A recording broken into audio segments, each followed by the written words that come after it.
বন্ধুসকল আপোনালোক সকলোকে পুনৰ মোৰ চেনেললৈ স্বাগতম জনাইছোঁ। আশা কৰোঁ আপোনালোক সকলো ভালে আছে। আজি আপোনালোকলৈ মই আৰু এটি নতুন ভিডিঅ' লৈ আহিছোঁ।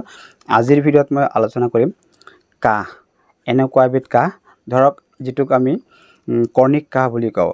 বন্ধুসকল, যদি আপোনাৰ একেলেঠাৰিয়ে কেইবাদিনো কাহ হৈ থাকে, অৰ্থাৎ এনেকুৱা যে আপোনাৰ ঔষধ পাতি খাইছে, অকণ ভাল হৈছে, আকৌ কাহ হৈছে, আপোনাৰ ৰাতি শুব নোৱাৰে, তেনেকুৱা দীঘলীয়া সময়লৈকে যিটো কাহ হৈ থাকে সেইটো কাহক ক্ৰনিক কাহ বুলি কোৱা হয়। তেনেকুৱা ক্ৰনিক কাহৰ বাবে এবিধ ঘৰুৱা ৰেমেডিছ মই আজি এই ভিডিঅ'ৰ যোগেদি শ্বেয়াৰ কৰিবলৈ গৈ আছোঁ। বন্ধুসকল, যদি আপোনাৰ কাহ হৈ আছে আৰু সেই কাহ যদি আপোনাৰ নতুনকৈ হৈছে, অৰ্থাৎ ৱেডাৰ চেঞ্জিঙৰ কাৰণে হওক, অৰ্থাৎ বতৰৰ পৰিৱৰ্তনৰ কাৰণে হওক, বা আপোনাৰ বহুত পুৰণা কাহেই হওক, বা আপোনাৰ মুঠতে যেনেকুৱা কাহেই নহওক, তেনেকুৱা আপোনাৰ ধৰক ভিজা কাহেই হওক বা শুকান কাহেই হওক, তেনেকুৱা যি ধৰণৰ কাহেই নহওক কিয় আপোনাৰ তেনেকুৱা কাহৰ পৰা আপুনি এইবিধ ৰেমেডিছ ব্যৱহাৰ কৰি অতি সোনকালে আৰোগ্য লাভ কৰিব পাৰিব। বন্ধুসকল, এই ৰেমেডিছবিধ বনাবলৈ আপোনালোকক বেছি এটা খৰচ নহয়, আৰু এই ৰেমেডিছটো আপোনালোকে বনাবলৈ যিকেইটা ইনগ্ৰেডিয়েণ্টছ লাগিব সেই ইনগ্ৰেডিয়েণ্টছখিনি আপোনালোকৰ পাকঘৰতে পাই যাব। খুব বেছি আপোনালোকে যদি পাকঘৰত নাপায়, আপোনাৰ ওচৰতে গালামাল দোকানৰ পৰা আপোনালোকে কিনি ল'ব পাৰিব।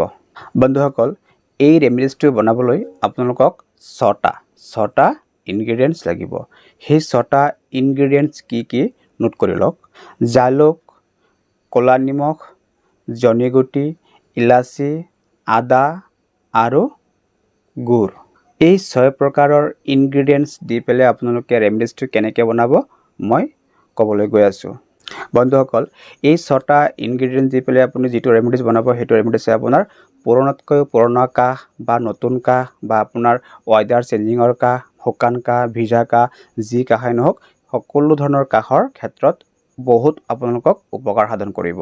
যদি আপোনালোকে বিভিন্ন ধৰণৰ ঔষধ খাইছে, এণ্টিবায়'টিক খাইছে, তেনেকুৱা খাই আপোনালোকে এতিয়া হাৰ মানি বহি আছে আৰু আপুনি ৰাতি শুব নোৱাৰে, ডিঙি সুৰসুৰাই কাহ হয়, তেনেকুৱা যেনেকুৱা কাহেই নহওক, এই ৰেমেডিছটোৱে আপোনালোকক সকলো ধৰণৰ কাহৰ ক্ষেত্ৰত খুব সোনকালে আপোনালোকৰ কাহ ভাল কৰি দিব।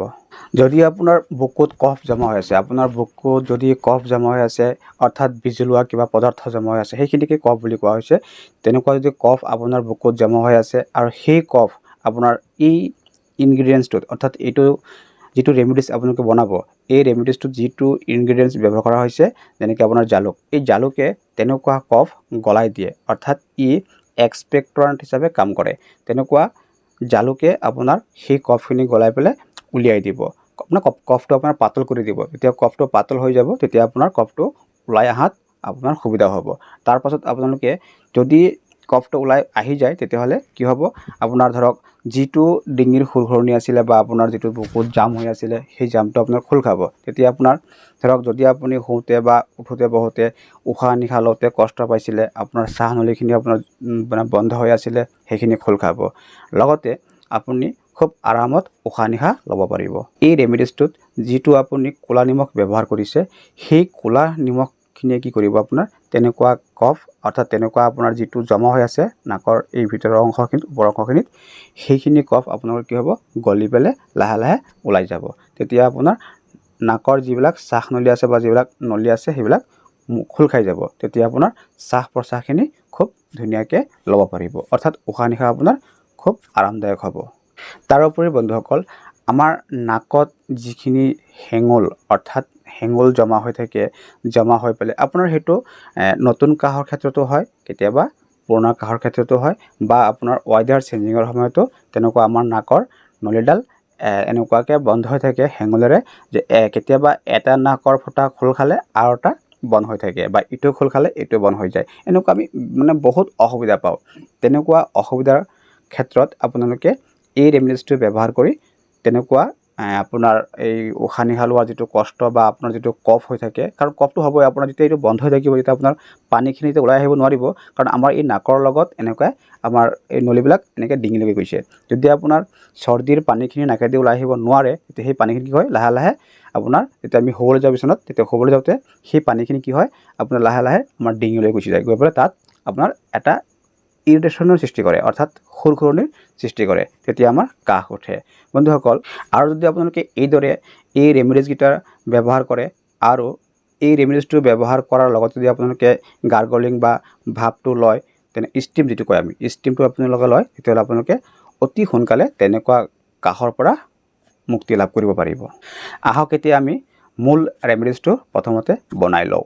বন্ধুসকল, ৰেমেডিজটো বনোৱাৰ আগতে মই আপোনালোকক এটি সৰু অনুৰোধ কৰিছোঁ, যদি আপোনালোকে প্ৰথমবাৰ মোৰ চেনেলটো চাই আছে অৰ্থাৎ মোৰ ভিডিঅ'টো চাই আছে তেতিয়াহ'লে প্লিজ মোৰ চেনেলটো ছাবস্ক্ৰাইব কৰি থ'ব, লগতে বেল আইকনটো দবাই থ'ব যাতে পৰৱৰ্তী মই যি ভিডিঅ' এৰো পোনপ্ৰথমে আপুনি নটিফিকেশ্যনটো পাই যায়। বন্ধুসকল, প্ৰথমতে আপোনালোকে মই ইয়াৰ আগতে কৈ অহা যিকেইটা ইনগ্ৰেডিয়েণ্টছ লাগিব সেই ইনগ্ৰেডিয়েণ্টছ কেইটাৰ পৰিমাণখিনি নোট কৰি লওক। আপোনাক জালুক লাগিব চাহ খোৱা চামুচৰ 4/1 ভাগ, ক'লা নিমখো লাগিব আপোনাৰ চাহ খোৱা চামুচৰ 4/1 ভাগ, জনিঘটি 1 চামুচ, জনিঘটি 1 চামুচ, ইলাচি 5টা আৰু আদা লাগিব আপোনাৰ 4 চামুচ, লগতে গুড় লাগিব 5 চামুচ। আপুনি যিকেইটা ইলাচি লৈছে সেই 5টামান ইলাচি ল'ব।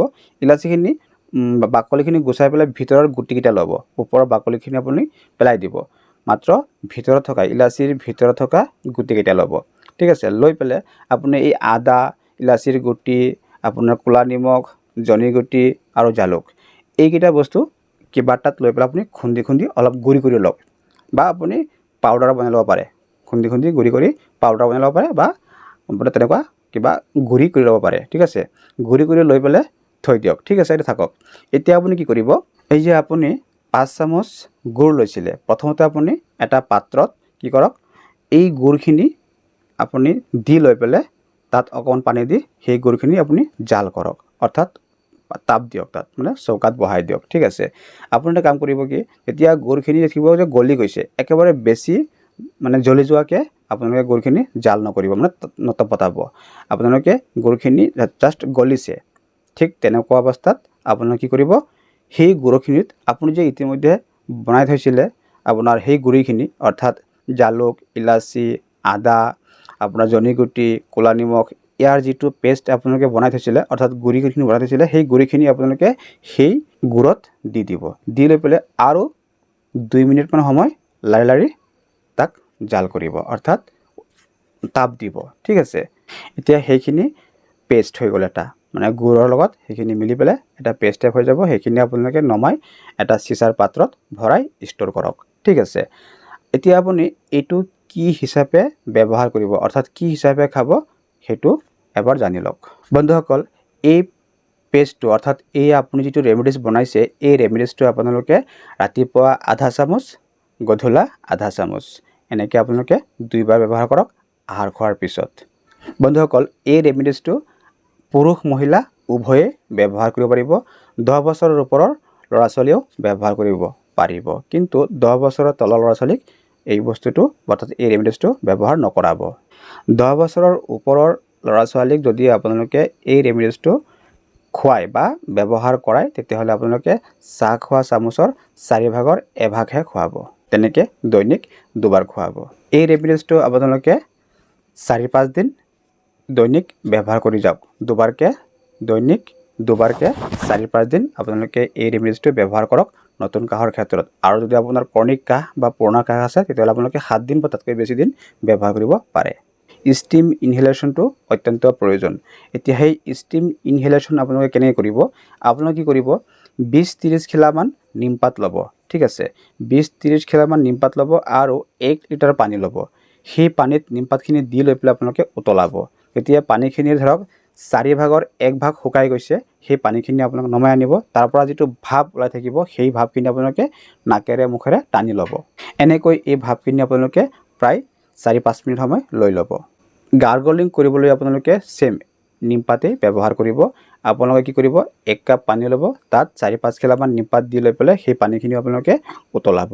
উতলাই পেলাই যেতিয়া পানীখিনি অকণমান কমি আহিছে বা নিমপাতখিনি দেখিছে আপোনালোকে যে সিজি গৈছে, তেতিয়া আপোনালোকে সেইখিনি নমাই আনি পেলাই চেকি লৈ পেলাই সেই পানীখিনিৰে আপোনালোকে দিনে 2 বাৰকৈ গাৰ্গলিং কৰক, দৈনিক 2 বাৰ কৰক আৰু সেই ৰেমেডিজটো ব্যৱহাৰ কৰক। আপোনালোকৰ কাহ চাব অতি শীঘ্ৰে নাইকিয়া হৈ যাব। আশা কৰোঁ আপোনালোকক মই বুজাব পাৰিছোঁ, আপোনালোকে বুজি পাইছে। সুখত থাকক, ভালে থাকক। পুনৰ লগ পাম নতুন ভিডিঅ'ত, নতুন টপিকছত। তেতিয়ালৈকে পৰ্যাপ্ত পৰিমাণে পানী খাব, সদায় ব্যায়াম কৰিব, নিজৰ দেহাটোৰ কাৰণে এইখিনি সময় ওলাব যাতে দৈনিক 1 ঘণ্টা ব্যায়াম কৰিব পাৰে। বন্ধুসকল, এতিয়া আহিছোঁ, আকৌ লগ পাম। ধন্যবাদ।